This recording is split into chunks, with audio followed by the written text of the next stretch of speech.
Iran palihim na itinakas ang uranium bago ang airstrike ng US. Sa ilalim ng lupa ng isang bundok sa Iran, tahimik ngunit mapanganib na plano ang isinasakatuparan ang pagtatago ng uranium na maaaring gawing sandatang nuklear. At bago pa man ito madiskubre ng buong mundo, isang matinding military operation mula sa Estados Unidos ang naganap.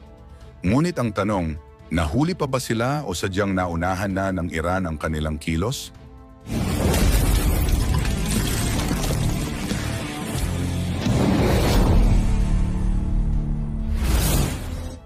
Ayon sa mga detalyeng lumabas, mahigit 400 kilo ng uranium na may 60% enrichment ang naipuslit ng Iran mula sa kanilang Fordo nuclear site, isa sa mga pinakalihim at pinakamalalim na pasilidad sa buong mundo. Ayon sa mga eksperto, ang uranium na ito ay sapat upang makabuo ng isang mapaminsalang atomic bomb na maaaring makasira ng isang buong syudad. Ang uranium ay hindi basta-basta materyales. Sa ilalim ng tamang proseso at tamang sukat ng enrichment, maaari itong maging pangunahing sangkap sa paggawa ng mga sandatang nuklear, kaya't hindi katakataka kung bakit agad na kumilos ang Estados Unidos.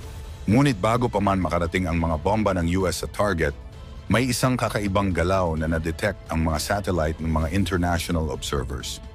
Ayon sa satellite imaging, 16 na malalaking truck ang sunod-sunod na pumasok sa Fordo Enrichment Facility. Lahat ay sabay, organisado, at tila may layuning kunin ang mga sensitibong bagay mula sa loob ng tunnel. Hindi pangkaraniwan ang ganitong kilos, at lalo na sa isang highly classified na pasilidad. Ilang oras matapos pumasok, isa-isa ring lumabas ang mga truck. Pero sa halip na dumaan sa iisang ruta, dumaan ang bawat isa sa magkakaibang direksyon. Ayon sa mga analyst, malinaw na ito ay isang estratehiya upang hindi sila masundan o matunton. At hindi rin nakatakas sa mga mata ng mga eksperto na makalipas ang ilang araw, 2 lamang sa mga truck ang muling namataan at pareho pa itong walang laman. Ang mga tunnel kung saan sila dumaan ay isinara gamit ang mga bulldozer at tinambakan ng lupa upang walang anumang ebidensya na maiwan. Pero ano nga ba ang uranium na may 60% enrichment? Ang uranium ay isang radioactive element na ginagamit sa mga nuclear power plant upang makabuo ng kuryente. Ngunit kapag in-enrich ito ng mas mataas sa normal particular, kung umabot ito sa 60% hanggang 70% enrichment, nagiging weapon-grade uranium na ito. Sa antas na ito, maaari na itong gamitin bilang pangunahing sangkap sa paggawa ng isang atomic bomb. Upang mailarawan ang tindi ng kapangyarihang hawak ng uranium, alalahanin ang nangyari sa Hiroshima, Japan noong panahon ng World War II. Ang bomba na tinawag na Little Boy ay gawa sa uranium and sa isang iglap, mahigit 80,000 katao ang namatay at tumagal ang epekto ng radiation ng maraming taon. Ito ang dahilan kung bakit mahigpit ang bantay ng buong mundo sa uranium movement, lalo na sa mga bansang hindi malinaw ang layunin sa paggamit nito. Dahil dito, mabilis na kumilos ang militar ng Estados Unidos. Gumamit sila ng isang makapangyarihang bomba na tinatawag na GBU-57A/B, Massive Ordnance Penetrator, isang bunker buster bomb na dinisenyo upang sirain ang mga underground facilities na hindi abot ng karaniwang bomba. Tumitimbang ito ng 30,000 pounds at may dalang 5,000 pounds ng high explosives. Kayang tumagos ng hanggang 60 metro sa semento at 40 metro sa bato bago pa sumabog. Hindi ito agad-agad sumasabog. May GPS-guided detonation system ito na nagde-delay ng pagsabog hanggang sa marating nito ang pinaka-core ng target. Ganyan kahusay ang disenyo ng Amerika para matiyak na kahit gaano pa kalalim o katibay ang pasilidad ng Iran, wala itong ligtas kapag tinarget na.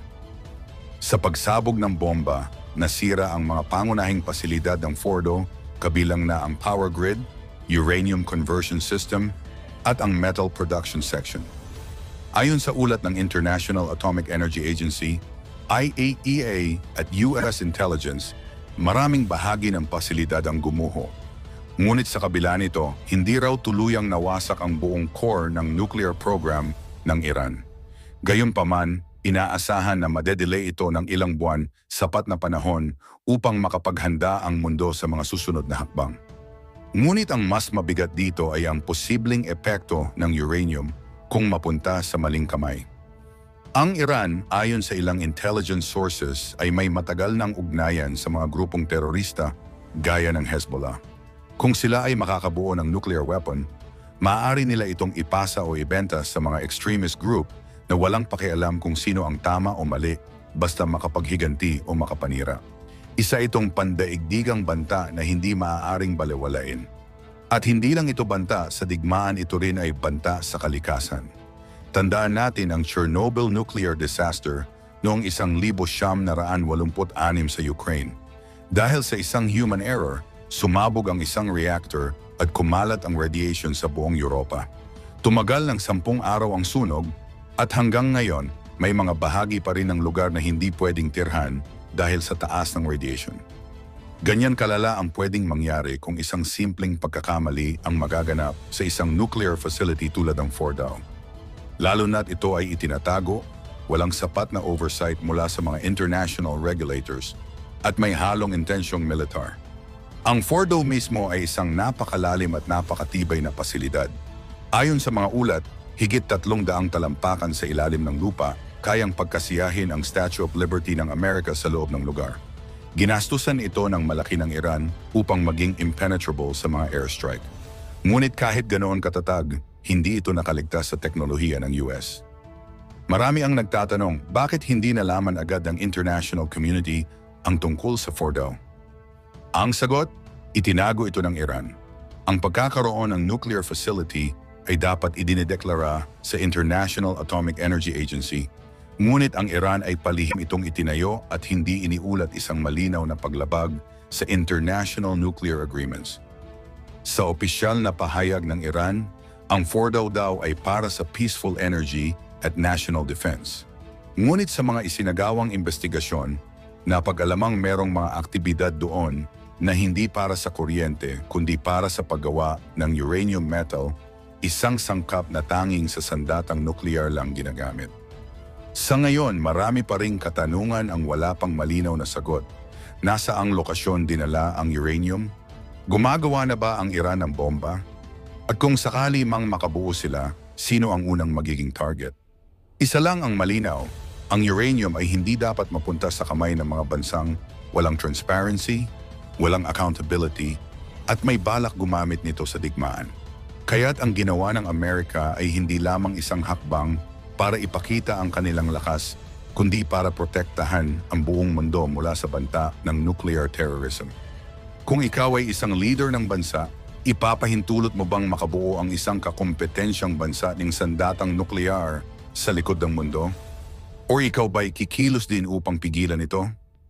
I-comment mo sa baba ang iyong opinyon. Dapat bang may total ban sa uranium sa lahat ng bansa? O dapat bang may limitadong pahintulot lang basta't may transparency? At kung may natutunan ka sa kwento natin ngayon, mag-subscribe ka na dito sa John DTV, i-like mo ang video at i-share mo ito sa mga kaibigan mo para mas marami pa ang mamulat sa tunay na panganib na hatid ng uranium. Ako si John DTV, maraming salamat sa pagsama sa akin sa isa na namang nakakagulat at makabuluhang kwento. Ingat tayong lahat at sana'y manatili sa ligtas na mga kamay ang teknolohiya ng mundo. Hanggang sa muli, paalam.